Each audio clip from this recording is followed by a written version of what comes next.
Hello friends, fake feminist అంటే అనసూయలాగే ఉంటారని ఇప్పుడు ఎక్స్పోజ్ చేశారు రాశి గారు. నిజమే, రాశి గారు అడిగిన క్వశ్చన్స్కి సమాధానాలు చెప్పలేక అనసూయ సోషల్ మీడియాలో క్షమాపణలు చెప్పాల్సి వచ్చింది.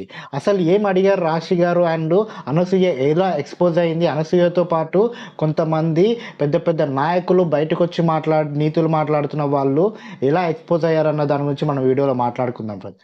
అండ్ వీడియోలోకి వెళ్తే, రీసెంట్గా శివాజీ గారు సామాన్లు అన్న మాటలకు అనసూయ ఆడవాళ్ళని ఆబ్జెక్టిఫై చేస్తావా, అది చేస్తావా, ఇది చేస్తావా అంటూ సీరియస్గా మాట్లాడింది.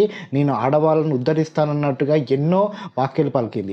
రాశి గారు ఒక వీడియోలో అనసూయ గురించి మాట్లాడుతూ, ఇప్పుడు శివాజీ గారు అన్న మాటల గురించి నేను మాట్లాడడం లేదు, శివాజీ గారు అన్న దాంట్లో తప్పు ఒప్పులు పక్కన పెట్టండి, శివాజీ గారు అన్న కొన్ని మాటలు మాత్రం చాలా అభ్యంతరకరంగా ఉన్నాయి అంటూనే, అనసూయ లాంటి వాళ్ళు శివాజీ గారు అన్న మాటల్లో ఉమెన్ని ఆబ్జెక్టిఫై చేస్తున్నారు, ఉమెన్ యొక్క అవయవాల గురించి మాట్లాడుతున్నారు అన్నట్టుగా బయటికి వచ్చి సీరియస్గా మాట్లాడారు. కానీ ఒక 4 సంవత్సరాలు 5 సంవత్సరాలు వెనక్కి వెళ్తే ఇదే అనసూయ ఒక ఫేమస్ షోలో, తెలుగు ఆడియన్స్ అందరూ కలిసి చూసే షోలో రాశి గారి ఫలాలు అన్నట్టుగా ఒక మాట మాట్లాడారు. మరి అప్పుడు ఉమెన్ని ఆబ్జెక్టిఫై చేస్తున్నట్టుగా మీకు అనిపించలేదా? రాశి ఫలాలని ఒక స్కిట్లో మాట్లాడితే రాశి గారి ఫలాల అని ఇదే అనసూయ నోటి నుంచి వచ్చింది అంటే అప్పుడు ఉమెన్ గురించి మీరు ఆలోచించలేరా? ఏం మాట్లాడుతున్నామన్న ఆలోచన మీకు లేదా? ఈ స్కిట్ని దీనికి సంబంధించిన కొన్ని మాటల్ని నాకు నా హస్బెండ్ చూపించాడు. నేను అప్పుడే కేసు వేద్దాం అనుకున్నా, కానీ ఇలాంటి వాళ్ళ జోలికి వెళ్ళడం అనవసరం అనిపించి నేను ఆగిపోయాను. ఇప్పుడు వీళ్ళంతా వచ్చి బయటికి వచ్చి మాట్లాడుతుంటే మరి అప్పుడు మీరు చేసింది ఏంటి అని క్వశ్చన్ చేయడానికే వచ్చాను. ఇలాంటి వాళ్ళను నమ్మకండి అండ్ ఇలాంటి వాళ్ళ ట్రాప్లో పడకండి. సోషల్ మీడియాను మనం ఒక అద్భుతంగా వాడుకోవచ్చు, అంతే తప్ప సోషల్ మీడియాలో ట్రోలింగ్ చేయడానికో ఇష్టం వచ్చిన మాటలు మాట్లాడడానికో యూజ్ చేయొద్దన్నట్టుగా మాట్లాడుతూ ఈ వర్డ్స్ అన్నప్పుడు ఇప్పుడు సపోర్ట్ వస్తున్న నాగబాబు గారు అండ్ రోజా గారు కూడా నవ్వారు. అదే సమయంలో నేను అక్కడ ఉంటే ఖచ్చితంగా వాళ్ళని ఖండించేవాడిని. ఇలాంటి వాటిని ఎంకరేజ్ చేస్తూ మళ్ళీ బయటికి వచ్చి ఆడవాళ్ళ స్వేచ్ఛ, ఆడవాళ్ళని ఆబ్జెక్టిఫై చేస్తున్నారని మాట్లాడడం ఎంతవరకు కరెక్ట్ అన్నట్టుగా స్ట్రేట్ క్వశ్చన్ అడిగారు. దీనికి సమాధానం చెప్పలేక అనసూయ లాస్ట్కి క్షమాపణలు అడిగింది. రాశి గారికి నేను క్షమించమని అడుగుతున్నారు, అది స్కిట్లో భాగంగా మాట్లాడాను, నాకు తెలుగు సరిగ్గా రాదు, తెలుగులో వాళ్ళు చెప్పమనేది చెప్పాను, అంతే తప్ప నేను ఇంతలా మిమ్మల్ని హర్ట్ చేస్తుందని అనుకోలేదు అన్నట్టుగా సమాధానం ఇస్తూ క్షమాపణలు అడిగింది. కానీ అనసూయ యొక్క కెరీర్ ఒక టీవీ యాంకర్గా మొదలైంది ఫ్రెండ్స్. సాక్షి ఛానల్లో టీవీ యాంకర్గా స్టార్ట్ చేసింది అనసూయ. టీవీ యాంకర్ అంటే తెలుసు కదా, తెలుగు ఇంగ్లీష్ ఖచ్చితంగా వచ్చి ఉండాలి.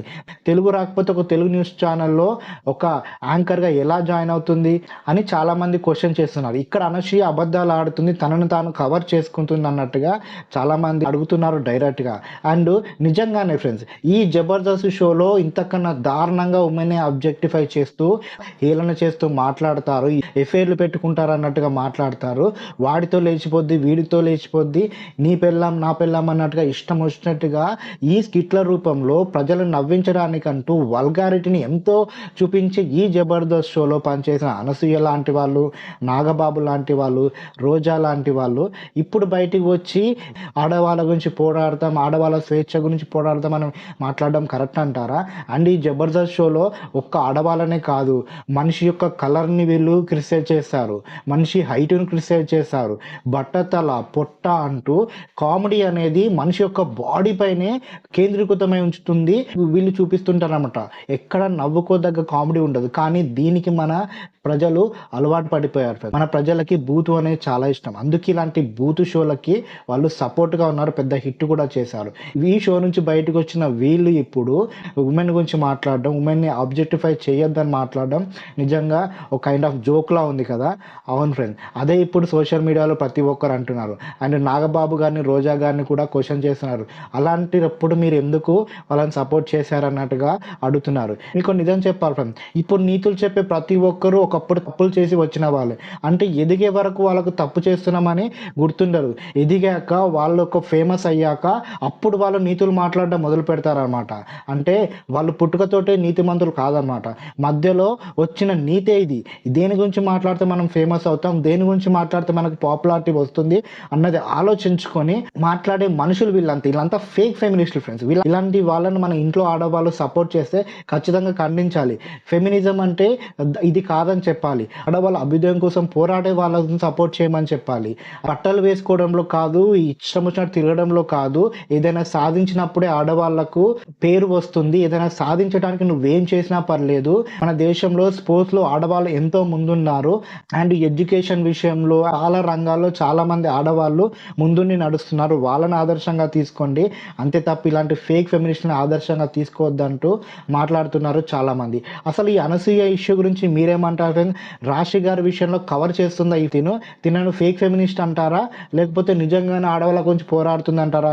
మీ ఒపీనియన్ని కామెంట్ బాక్స్లో తెలియచేయండి.